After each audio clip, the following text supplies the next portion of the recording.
you talked about Pharaoh and Moses being internal forces within us. As I understand it, everything in Kabbalah talks about internal forces within us. So internally, against that, we also have an external phenomenon. Yes, we of were course, in of course. Egypt and the temple and everything. Obviously, but I want to ask about the inner meaning now of two other very important elements of the Passover, of this holiday.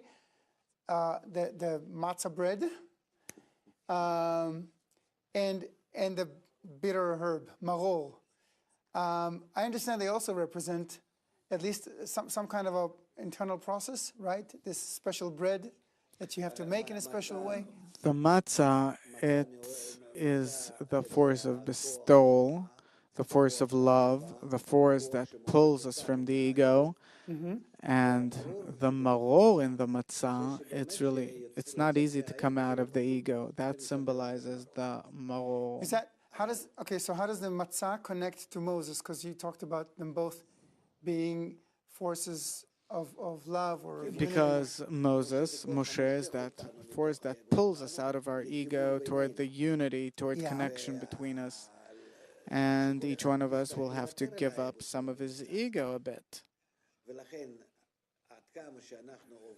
And the more we distance ourselves from the ego and want to be more united, then for sure on the way we'll eat a lot of bitter herb. But what's the difference between the way you make ordinary bread and the Passover bread, the matzah?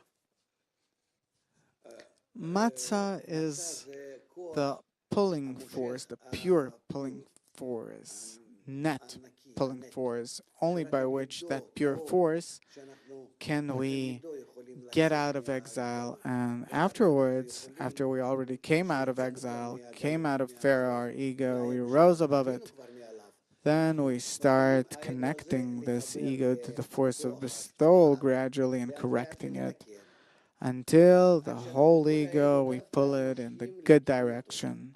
Because I'm asking because... Therefore, besides Passover, you can, at any other time, you can eat bread, meaning it symbolizes that the ego can already join the force of bestowal.